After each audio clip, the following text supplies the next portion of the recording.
So social physics is a very old phrase. It's French. It's about 200 years old. About the time that natural science turned into physics and alchemy turned into chemistry, there was a French scientist who said maybe we could use statistics and data to understand the change of culture. And that's why we have a census today. The thing that happened, though, is that they discovered they didn't have very good statistics and they didn't have much data. So they renamed it sociology. But today we have lots of data. And today we have very fancy, powerful statistics. So we can understand the ebb and flow of people and of culture much better than we ever could before. Well, I'll give you sort of a really top-level thing. It turns out that if you look at the flows of people going into and out of a neighborhood, so this is not about individual people, this is about the flows of people. You can predict quite accurately how much money that neighborhood will make the following year. Are they getting richer? Are they getting poorer? And if you see that the flows are collapsing in a particular way, then that means that neighborhood is very likely to have more crime in the following year. So that's a very simple thing. This is to be able to promote diverse flows of people into a neighborhood is something that is a precondition and a correlate of the neighborhood getting better. To us, it feels like the neighborhood is alive and changing and hopping, right? But you can see that, for instance, in transportation data and credit card data and phone data, all sorts of data, and use it as a way to think about which way the neighborhood is going and what should we do in that neighborhood.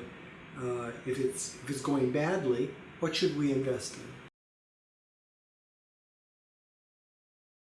So the systems that we build are called open algorithms, and the key is you don't ever move data.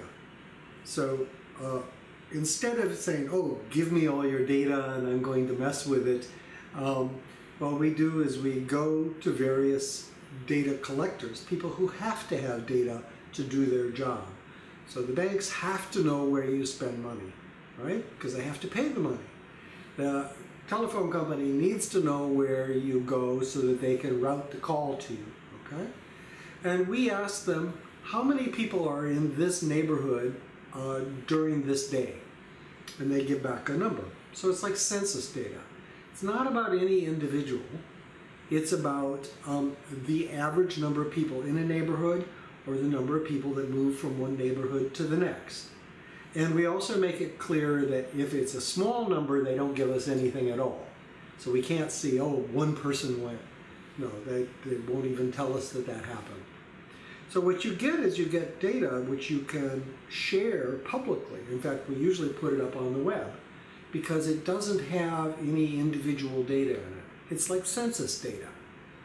You know, we're all very familiar with census data, which has how many people live in the neighborhood, how much money do they earn, how many children do they have. That's very safe because it's not about an individual, it's about a neighborhood.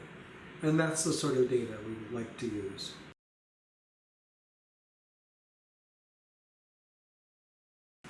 The classic understanding of humans is as individuals, and like economics takes them to be rational, in other words, sort of self-seeking and independent of everybody else. But of course, that's not the way people really are. People have connections with everybody. They learn from everybody. They try to fit in, so they copy everybody. But what that is that's saying that humans are part of a large network in every city, social network of communication, network of interaction, and that's very much like these AI networks, okay? Where it's a bunch of, the AI networks are a bunch of nodes that are connected randomly, and what the AI tries to do is make the connections work better. And that's what social physics tries to do too. So I said, more diverse connections results in better outcomes for the neighborhood. Why is that? Well, the reason is that if you have more diverse connections, you have more access to diverse opportunities.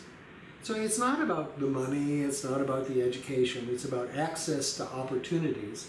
Opportunities flow on networks. You tell me about something, I show you something. That's the stuff of growing society. That's where innovation comes from.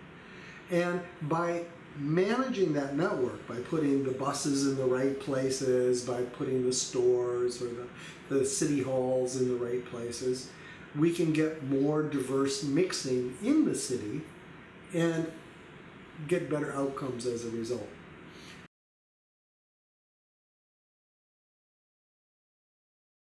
So this is one of the things that is wrong with society today, is that by thinking about people as individuals who have these properties that are just you, right, independent of anybody else, we build algorithms for matching, like Tinder, like Amazon, where we are always matched with people just like us.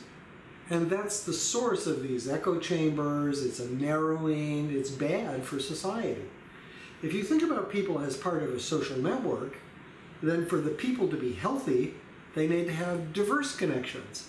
So you get connected to different sorts of things and different sorts of people. And that ends up producing a better society.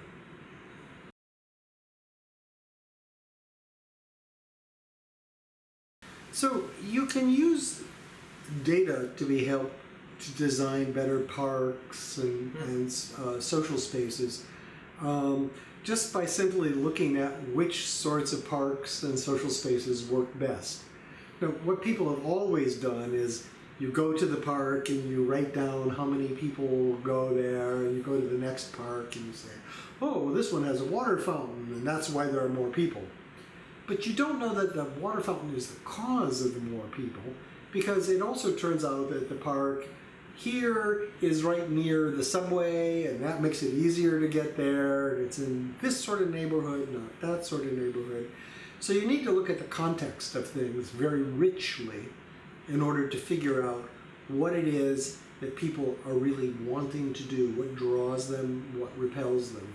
And that's the part of social physics too, is instead of thinking about people as a bunch of little robots that are attracted by this or that, you want to look at the social fabric and how the fabric is warped or stretched in various ways to be able to promote, encourage people to do something or encourage them to not do something.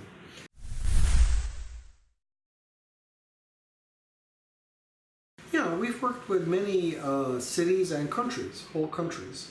So for instance, we're just turned on a system in Senegal that's paid for by France, actually, which is interesting, to help them better understand inequality, poverty, issues like that in their country, using this sort of rich census data.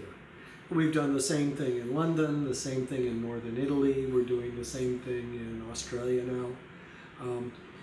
These sorts of rich census data allows public discussion to be much more grounded in fact, and allows you to see things as they begin to happen instead of noticing 4 years later that nobody goes to the park. You can begin to see it because you see the head count at the park going down, right?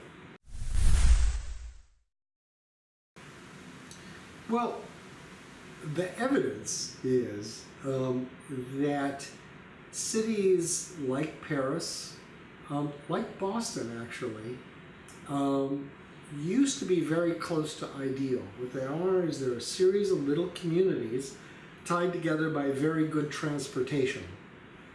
So the little communities are walking spaces that have all of the needs of life. They have food and entertainment and so forth. And people mix on the streets.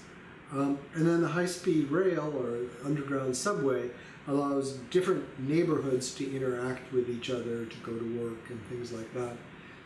Now, both Paris, Boston, New York are a little too populous to work so well, and they've done some things, often through bad zoning, where, instead of having the work distributed nicely around the city, everybody has to go to this neighborhood to work. Okay, and that's a mistake.